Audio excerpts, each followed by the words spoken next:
pourquoi le droit ne m'intéresse pas? Je m'explique et je répète encore pourquoi le droit ne m'intéresse pas. Mais en fait, ce qui m'intéresse, moi, c'est le rapport de force. Ce qui m'intéresse, moi, c'est l'anarchie. Ce qui m'intéresse, moi, c'est le pouvoir, de pouvoir casser et de pouvoir imposer ma vision du monde et de pouvoir mettre sur pied ce qui m'intéresse, d'autant plus que c'est moi qui suis dans la vérité, parce que la justice l'a reconnu comme étant quelqu'un qui a eu raison sur ses détracteurs et que cette même justice aux ordres veut me faire perdre mon pouvoir. Je dis non.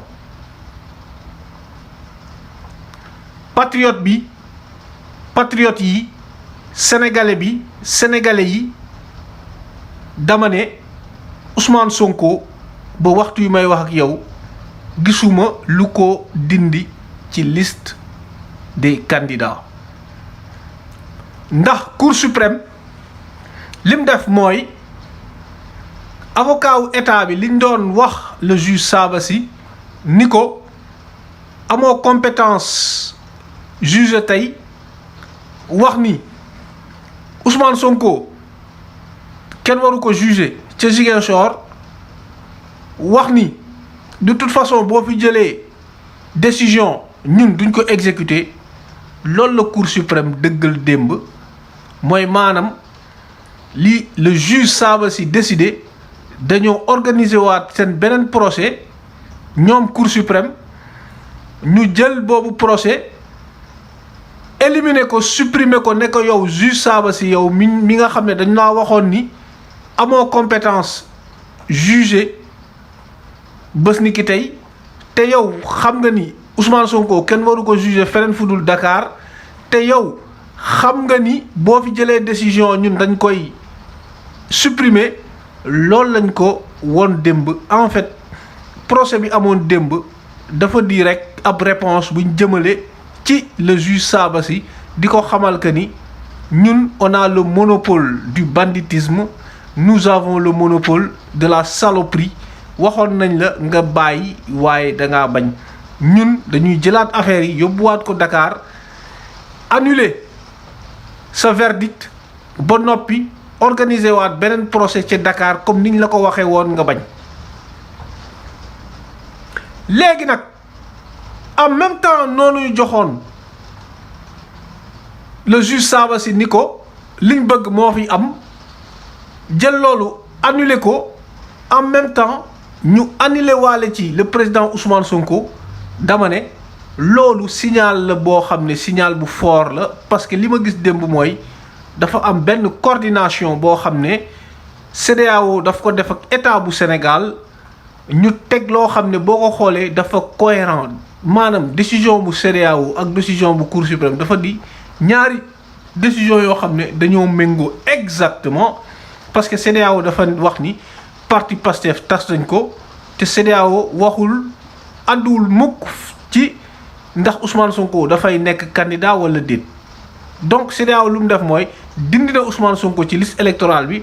Cour suprême ñëw wax ni yow le juge Sabassi yow mi delloo Ousmane Sonko ci liste électorale bi sa delloo boobu nga def noonu dañ koy supprimer waat. dafa mel ni kon décision Cour suprême bi ak décision CEDEAO c'est la même décision exactement dañoo coordonné dañoo concordé amul benn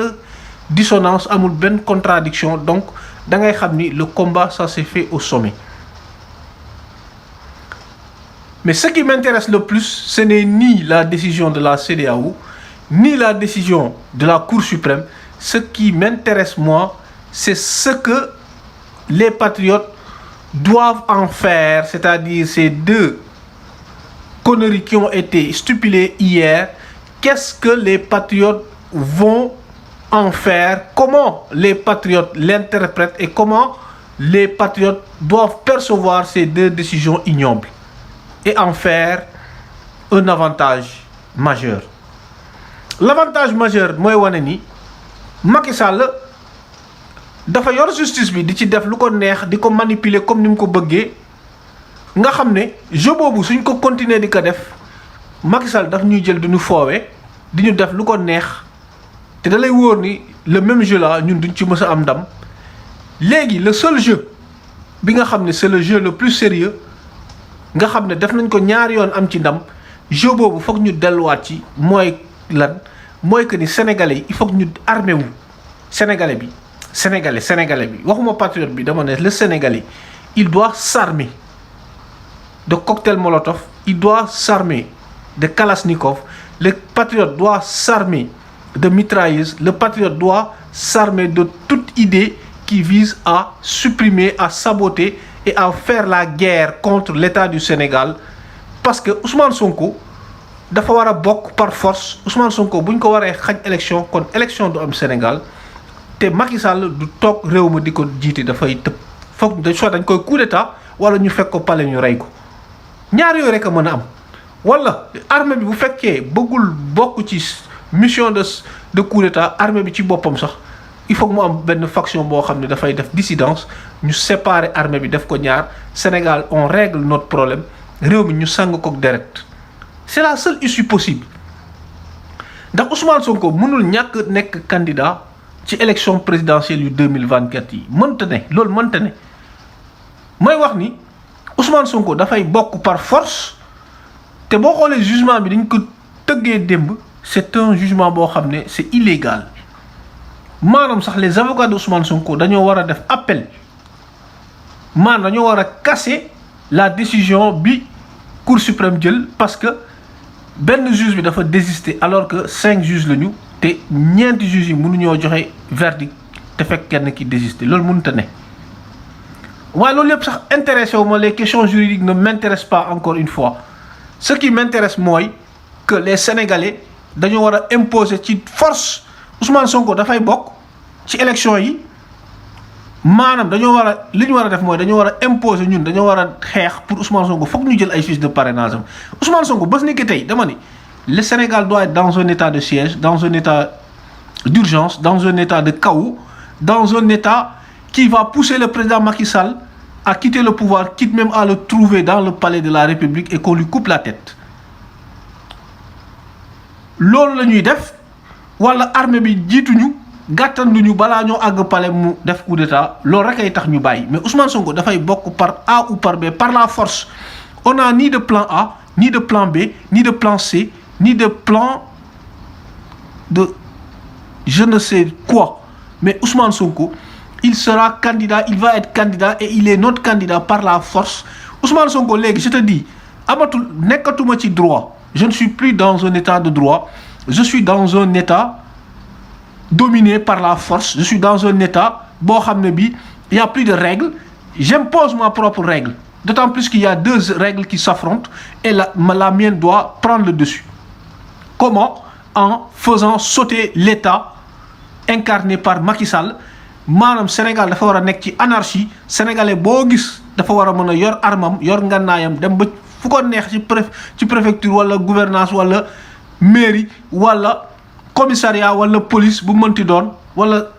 camp militaire fetal fa ay nit loolu dafa war a nekk règle sénégalais dañu war a rakkaaju sénégalais dañu war a organiser ay mouvement yoo xam ne mouvement de révolte la yoo xam ne dañ ciy taal dañ ciy rey ay nit loolu la ñu war a def. te bu ñu fàtte ni suñ cible mooy Macky Sall dañ ko war a faat Macky Sall dañ ko war a rey Macky Sall dañoo war a faat bakkanam Macky Sall warul fekkee sax élection yi te dama ne Ousmane Sonko dafay bokk par force bu fekkee ñoom dañoo am beneen idée bu dul président Ousmane Sonko war a bokk nañu xam ni kon Amadou Ba du bokk Macky Sall du jeexal mandaam armée bi na jël responsabilité bu ko deful dañuy fekk Macky Sall palais de la République rendi ndeyam biir palais fees ko. loolu il faut que Sénégalais yëpp prêt patriotes yëpp lay waxal Sénégalais yëpp lay waxal ne leen Ousmane Sonko dafay bokk par force wala ñu dem palais de la République ak fépp foo xam ne mandargay république bi la nañ fa war a dem faat fa ñi nga xam ne ñoo fa nekk di représenter l'exécutif ñu war a jël seen responsabilité defuñ ko donc ils sont complices donc ils sont nos ennemis. kon loolu dafa war a leer sénégalais yi ñun dañoo war a taxaw jëmmal suñ bopp dañoo war a taxaw dëggal suñ bopp dañoo war a taxaw wane suñ bopp Macky Sall lu mu bëgg du fi am Macky Sall mënul am dëgg suñ kaw c'est pas possible Ousmane Sonko mënul ñàkk nekk candidat c'est pas possible dafay bokk par force wala Amadou Ba du bokk wala Macky Sall du fekkee élection yi dañ koy tëbal rendi ko rey ko ñu sang dëkk bi ak deret tegaat lépp organiser waat dëkk bi soog a nekk ci temps mais Ousmane Sonko moom dafay bokk ci nii mbaa ci naa par la force Ousmane Sonko dafay bokk par la force amul ay recours amul ay CEDEAO amul ay première instance de Dakar dama ne loolu lépp du ci am dama ne Ousmane Sonko il va participer à ces élections par la force que cela déplaise à Macky Sall que cela déplaise aux institutions de ce pays mais il va participer à ces élections par la force ma ne Ousmane Sonko dafay nekk candidat par la force wala élection du am wala balaa ñu fay àgg Macky Sall lañ koy rey loolu moom foog mu leer te damay woote wax ni patriote bu ci ne da nga war a jóg takk sa fit xam ne benn nit kese cundum Macky Sall mënul imposer Sénégalais yi sa volonté ñun ñu toog di ko seetaan du ma ko nangu dama ci teg sama bakkan ci kaw taabal bi man sama bakkan laa teg sama der laa jël saam ko ci kaw taabal bi Macky Sall bu ñemee ni ma ñemee man mu ñëw ñu raat te bu Sénégalais yëpp taxawee kanam Macky Sall contre moom kese benn nit dama ne il va reculer par force parce que Macky Sall moomuñu réew mi dañ ko koo dénk ñun ñoo ko dénk Macky Sall moomul réew mi kon Macky Sall dañ koy imposer Ousmane Sonko dafay nekk candidat par force loolu laa bëgg patriote yi dégg ko et ça se fera par la violence ça se fera par la révolte armée dama ne ngannaay fetal jaasi cocktail molotov mitrailleuse ak kalachnikov képp ku ko am na nga ko génnee ñu commencé attaquer lépp loo xam ne mandargay institution bi la ba ca palais de la république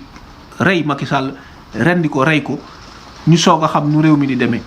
kon loolu nag foog patriote yi xalaat yi foog patriote yi jug ci xeex ko pour Ousmane Sonko mën a bokk te dafay bokk par force